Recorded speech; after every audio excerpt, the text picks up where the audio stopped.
প্রকৃতি একটা কথা আমরা খুব কমেন্টসও পেয়েছি এবং দেখেওছি সোশ্যাল মিডিয়ায়, তোমায় জিজ্ঞাসাও করছি যে সহজ কথায় তোমায় দেখা গেল না, আর সেটা সেটা নিয়ে কি তোমার খানিকটা কি বলার আছে? সহজ কথা এত ভালোবাসা পাচ্ছে, ভীষণ। এইটা ভীষণ ভালো লাগছে, থ্যাংক ইউ। আর এতটা যত্ন নিয়ে পরিশ্রম করে একটা তৈরি করা প্ল্যাটফর্ম, এটাই আমার মনে হয় যে সব থেকে স্পেশাল পাওনা, এই ভালোবাসাটা।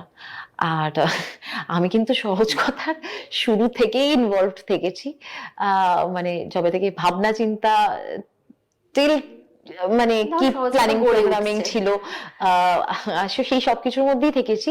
আমাদের বিষয়টা মজারই ছিল যে এই যে একটু আগেই বলছিলাম যে এত বছরের সম্পর্ক, 21-22 বছরের এই যে সম্পর্ক, নানা রকম সময় নানান রকম থেকেছে, তার মধ্যে মানে বন্ধুত্বটা তো ডেফিনেটলি কখনোই ডিনাই করতে পারিনি, করা যায় না।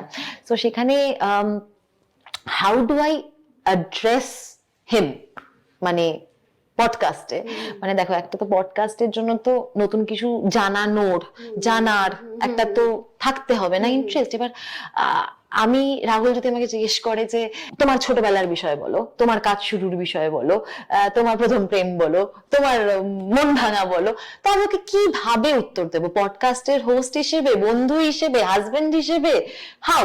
মানে we never use where that will lead up to, so সেটা খুব অকওয়ার্ড কনফিউজিং একটা ব্যাপার হবে। তো সেই কারণেই আমি কখনো আসিনি, কারণ বুঝতেই পারছো না কি বলবো, কাকে বলছি, সেই এক্স্যাক্টলি কাকে বলছি, মানে তো যে সবই জানে তো তাকে আমি মানে কি বলবো। তো এবার এটা খুব এইটার জন্যই, বাট যা হয়েছে, এতগুলো এপিসোডস, এতটা আই নো যে যে যে লেভেলের পরিশ্রম এবং পড়াশোনা, রিসার্চ ইনভলভ ছিল, সেটা সেটা was very well earned, deserved. So we should just let it be, and I am really grateful. এই প্রসঙ্গতেই যখন কথা বলছি, আই এম রিয়েলি গ্রেটফুল যে সহজের সাথে এত সুন্দর একটা এপিসোড আছে। তুমি ওর এপিসোডটা দেখেছো নিশ্চয়ই, পুরোটা একদম একসঙ্গে? অফকোর্স।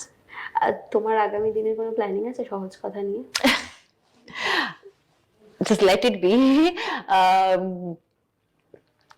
না, এই মুহূর্তে কোনো প্ল্যানিং নেই।